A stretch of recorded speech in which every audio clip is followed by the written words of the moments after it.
प्रश्न नंबर 51 की बात करें, चलिए, कारखानों अथवा खानों में कोई व्यक्ति नियुक्त नहीं किया जा सकता जब तक उसकी आयु कम से कम 14 वर्ष हो। ठीक है। प्रश्न नंबर 52 है, धार्मिक स्वतंत्रता का अधिकार, काफी इंपॉर्टेंट अनुच्छेद है। धार्मिक स्वतंत्रता का अधिकार किस अनुच्छेद में उल्लेख है? तो अनुच्छेद 25 में धार्मिक स्वतंत्रता का उल्लेख है। प्रश्न नंबर 53 है, बी.आर. अंबेडकर ने संविधान का हृदय और आत्मा की संज्ञा किसे दी है? देखिए प्रश्न दोबारा पढ़ लेते हैं एक बार। निम्नलिखित मौलिक अधिकारों में से किसे डॉक्टर बी.आर. अंबेडकर ने संविधान का हृदय और आत्मा की संज्ञा दी है? तो संवैधानिक उपचारों का अधिकार, इसको बी.आर. अंबेडकर ने संविधान का हृदय और आत्मा कहा है। प्रश्न नंबर 54 है, संपत्ति का अधिकार क्या है? तो हमें पता है संपत्ति का अधिकार एक कानूनी अधिकार है। प्रश्न नंबर 55, संपत्ति के मूल अधिकार को किस अधिनियम के द्वारा समाप्त कर दिया गया? तो अनुच्छेद 44 के द्वारा समाप्त कर दिया गया। भारत में कितने केंद्र शासित प्रदेश हैं? तो भारत में वर्तमान में 8 केंद्र शासित प्रदेश हैं। प्रश्न नंबर 57 है, मौलिक अधिकार कौन सी बात की स्वतंत्रता नहीं देता है? चलिए देखते हैं पढ़ के। विचार व्यक्त करने की स्वतंत्रता देता है, बिल्कुल सही है। धरना देने की स्वतंत्रता बिल्कुल मिली हुई है, ये भी ठीक है। शांतिपूर्ण प्रदर्शन करने की, ये भी ठीक है। यानी अब चौथा देखते हैं, हड़ताल करने की आज़ादी, ये देखिए गलत है। ठीक है, हड़ताल करने की आज़ादी हमें नहीं मिली है। ठीक है, चलिए प्रश्न नंबर 58 पर चलते हैं। प्रश्न नंबर 58 है, 6 वर्ष की आयु से 14 वर्ष की आयु के बीच के सभी बच्चों को शिक्षा का अधिकार कैसा अधिकार है? तो ये मूल अधिकार है। प्रश्न नंबर 59, कौन सा मूल अधिकार नहीं है? समता का अधिकार, देखिए समता का अधिकार एक मूल अधिकार है। स्वतंत्रता का अधिकार भी मूल अधिकारों में आता है। संवैधानिक उपचारों का अधिकार, ये भी मूल अधिकार है। लेकिन संपत्ति का अधिकार जो दिया है ऑप्शन में वो गलत है, वो मूल अधिकार नहीं है, अब ये कानूनी अधिकार है। प्रश्न नंबर 60 की बात करें तो सूचना का अधिकार, चलिए अगला प्रश्न देखते हैं। ये प्रश्न थोड़ा सा मिसप्रिंट है। प्रश्न नंबर 60 है, वोट के आधार से क्या तात्पर्य है? देखिए वोट का अधिकार एक राजनीतिक अधिकार है। प्रश्न नंबर 61, किसी कैदी को न्यायालय के समक्ष प्रस्तुत करवाने के लिए किस रिट की आवश्यकता होती है? बंदी प्रत्यक्षीकरण। ठीक है, किसी कैदी, कोई भी कैदी है, अगर उसको न्यायालय के समक्ष प्रस्तुत करना है, ठीक है, तो कौन सी रिट जारी करेगा? तो बंदी प्रत्यक्षीकरण रिट जारी की जाती है कोर्ट के द्वारा।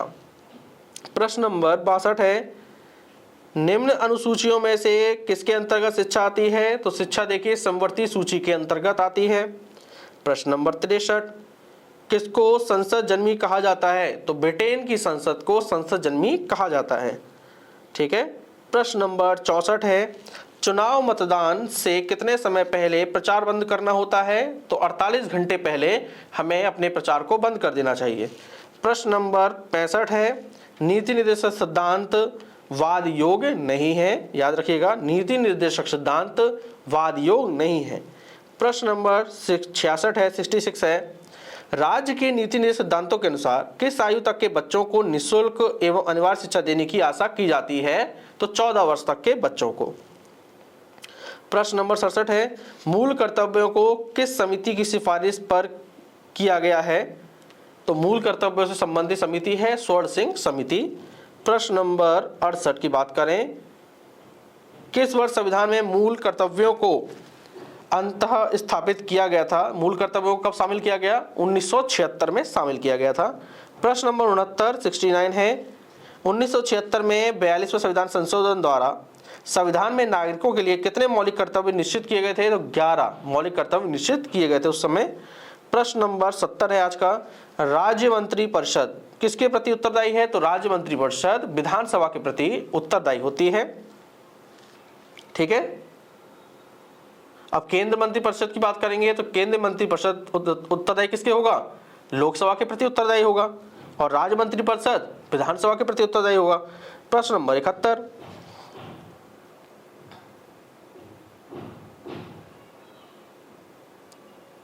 प्रश्न नंबर 71 है, भारत की संघीय व्यवस्थापिका को किस नाम से जाना जाता है? देखिए, भारत की संघीय व्यवस्था को संसद के नाम से जाना जाता है। ठीक है।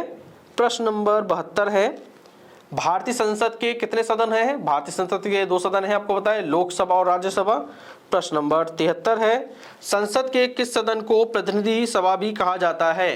तो लोकसभा को प्रतिनिधि सभा भी कहा जाता है। प्रश्न नंबर 74 है, संसद का स्थायी सदन कौन सा है? सभी को पता है, राज्यसभा। प्रश्न नंबर 75, भारतीय संसद बनती है किन लोगों से मिलकर बनती है? देखिए, लोकसभा, राज्यसभा और राष्ट्रपति से मिलकर संसद आपकी बनती है। प्रश्न नंबर 76 की बात करें, कौन संसद का अंग नहीं है? तो अभी देखिए ऑप्शन देखना पड़ेगा, राष्ट्रपति है, लोकसभा है, राज्यसभा है, लेकिन उपराष्ट्रपति नहीं है। ठीक है। प्रश्न नंबर 77 है, संसद को भंग करने के लिए कौन सक्षम है? तो राष्ट्रपति सक्षम है इसके लिए। प्रश्न नंबर 78 है, संसद के कितने सत्र होते हैं? तो देखिए, संसद के ऑप्शन के अकॉर्डिंग देखें तो बजट सत्र, मानसून सत्र, शीतकालीन सत्र और ये सभी ऑप्शन दिया है, तो ये तीनों ही होते हैं। ठीक है। बजट सत्र भी होता है, ठीक है, मानसून सत्र भी होता है और शीतकालीन। अब देखिए, मानसून सत्र चल रहा है इस समय। ठीक है। अब आ गए हम प्रश्न नंबर 79 पर। 79 है, संसद के 2 अधिवेशनों के बीच अधिकतम समय हो सकता है 6 माह का। प्रश्न नंबर 80, संसद के दोनों सदनों की संयुक्त बैठक किस संबंध में होती है? साधारण विधेयक के संबंध में संयुक्त बैठक होती है। आर्टिकल भी पता है आपको, अनुच्छेद 108, संयुक्त बैठक। प्रश्न नंबर 81, लोकसभा और राज्यसभा की संयुक्त बैठक कब होती है? जब लोकसभा और राज्यसभा मतभेद हो जाए, ठीक है, तभी होगी। प्रश्न नंबर 82 है, अभी तक कितनी बार संयुक्त बैठक बुलाई गई है?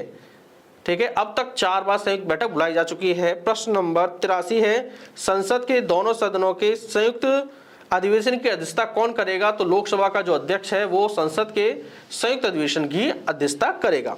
प्रश्न नंबर 84 है, संसद की संयुक्त बैठक को कौन संबोधित करता है? तो देखिए, संबोधित करता है राष्ट्रपति, ठीक है, और अध्यक्षता करता है लोकसभा अध्यक्ष, दोनों में अंतर है, याद रखिएगा।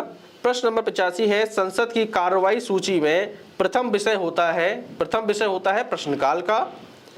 प्रश्न नंबर 86 है, कौन सी प्रथा संसदीय प्रणाली को भारत की देन है? देखिए, शून्यकाल भारत की देन है। ठीक है।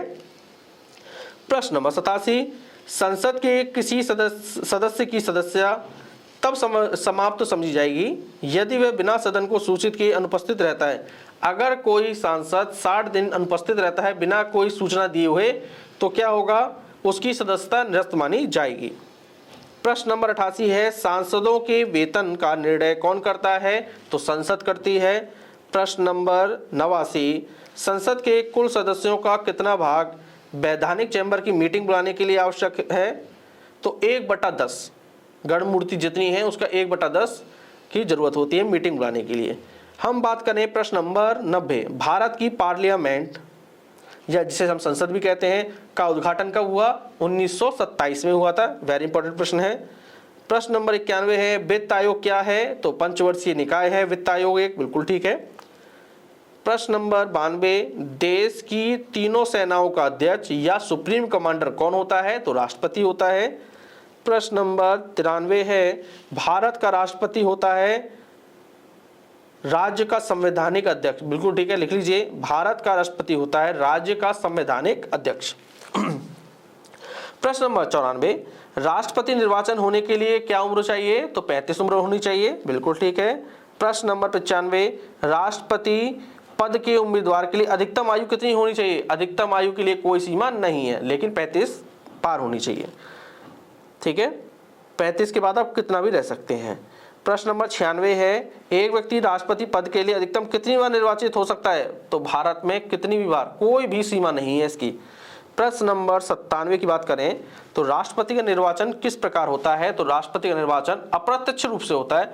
अप्रत्यक्ष रूप से मतलब है कि जनता इसमें वोट नहीं करती है। अगर प्रत्यक्ष रूप से होता है वहां पर, जहां पर प्रत्यक्ष रूप से है वहां पर जनता वोट करती है, अप्रत्यक्ष रूप से है यानी कि यहाँ पर जनता वोट नहीं करेगी। राष्ट्रपति चुनाव के लिए आपने देखा होगा कभी भी वोटिंग नहीं करते आप लोग, प्रश्न नंबर 98 है, राष्ट्रपति के चुनाव के लिए प्रस्तावक एवं अनुमोदक की कम से कम कितनी संख्या होनी चाहिए? तो 50-50। ठीक है, प्रस्तावक और अनुमोदक 50-50 की संख्या में होने चाहिए। प्रश्न नंबर 99 है, राष्ट्रपति पद का चुनाव संचालित किया जाता है तो निर्वाचन आयोग द्वारा करेंगे राष्ट्रपति का चुनाव का संचालन। ठीक है, उपराष्ट्रपति का भी। आज का प्रश्न नंबर 100 है, अंतिम प्रश्न है आज का, राष्ट्रपति चुनाव संबंधी मामले किसके पास भेज सकता है? तो उच्चतम न्यायालय के पास भेज सकता है। दोस्तों, अगर आपको क्लास पसंद आ रही हो तो इस चैनल को सब्सक्राइब जरूर